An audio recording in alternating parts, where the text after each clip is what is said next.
Viral audio কাণ্ডে জামিন পেলেন কলতান দাশগুপ্ত। কলতান দাশগুপ্তকে 500 টাকার ব্যক্তিগত বন্ডে জামিন দেওয়া হলো বলে এখনো পর্যন্ত খবর পাওয়া যাচ্ছে। সিপিএমের যুব নেতা কলতান দাশগুপ্ত কলতানের জামিন কলকাতা হাইকোর্টে আজকে দিনভর শুনানি হয়। শুনানির বেশ কিছু গুরুত্বপূর্ণ বিষয় উঠে আসে। এরপরেই 500 টাকার ব্যক্তিগত বন্ডে কলতানকে জামিন মঞ্জুর করে আদালত।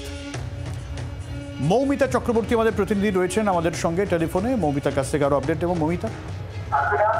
দেখো, 500 টাকার ব্যক্তিগত বন্ডে কলতান দাশগুপ্ত ডিওয়াইএফআই সেন্ট্রাল কমিটির মেম্বার, তার আজকে জামিন হয়েছে। দীর্ঘক্ষণ আজকে শুনানি চলে এবং শুনানি পর্বে পর আদালতের তরফ থেকে হাইকোর্টের তরফ থেকে জানানো হয় যে আজকে ঠিক সন্ধ্যা 7টার সময় জানানো হবে কলতান দাশগুপ্তের ব্যাপারে কি সিদ্ধান্ত নেওয়া হচ্ছে। তার হয়ে তুমি জানো বিকাশ রঞ্জন ভট্টাচার্য তিনি অ্যাপিয়ার করেছিলেন এবং যে বিষয়গুলো সামনে আনা হয়, যেহেতু ফোন কলতান তার নাম্বার থেকে করেননি, কলতানের কাছে ফোন এসেছিল, বিকাশ রঞ্জন ভট্টাচার্যরা এই প্রশ্নে সওয়াল করেন এবং নির্দিষ্ট বেশ কিছু তথ্য তারা তুলে ধরেন, যেটা আমরা খবর পাচ্ছি যে হাইকোর্টের তরফ থেকে জানানো হয়েছে কলতানের 500 টাকার ব্যক্তিগত বন্ডে জামিন মঞ্জুর করেছে কলকাতা হাইকোর্ট।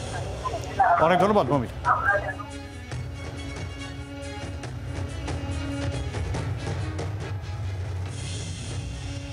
এবং আরও আমরা আপডেট নেওয়ার চেষ্টা করব। মৌমিতা যেরকম জানালো যে কলতান দাশগুপ্ত নাকি দিনভর একটা শুনানি হয় এবং লম্বা একটা শুনানি চলে এবং এখনো পর্যন্ত আরও আপডেট পাওয়া যাচ্ছে।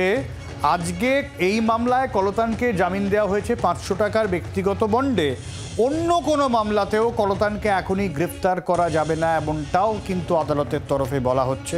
আর ঠিক কি বলা হচ্ছে আমরা আরও আপডেট নেওয়ার চেষ্টা করব, কারণ দিনভর শুনানিতে কিভাবে ফোন এসেছে, কার তরফ থেকে ফোন এসেছে এবং রাজ্য কি করে এই অডিও হাতে পেল এবং নির্দিষ্ট রাজনৈতিক নেতার কাছে এই অডিও কি করে গেল তা নিয়ে প্রশ্ন ওঠে। আদালতে এই শুনানিতে বিভিন্ন প্রশ্ন উঠে আসে এবং দীর্ঘ সওয়াল জবাব শেষে আদালত তাকে 500 টাকার ব্যক্তিগত বন্ডে জামিন দেন এবং জামিন মঞ্জুর করার পরে কলকাতা হাইকোর্টের তরফে এও বলা হয় যে অন্য কোনো মামলায় কলতানকে গ্রেপ্তার করা এখনই যাবে না।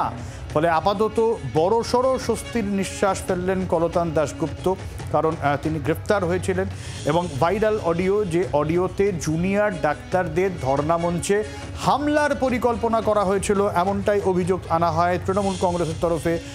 কুণাল ঘোষ তিনি দাবি করেন অডিও ক্লিপ প্রকাশ করা হয়। কি করে তার হাতে অডিও ক্লিপ গেল এ প্রশ্নও যেমন ওঠে। কে সেই কথোপকথন রেকর্ড করলো সেই বিষয়টাও সামনে আসে, কারণ এভাবে অডিও কথোপকথন রেকর্ড করা বেআইনি। সেই জায়গা থেকে নানান শুনানি চলে, সওয়াল জবাব চলে, রাজ্যের তরফেও বেশ কিছু যুক্তি দেওয়া হয়।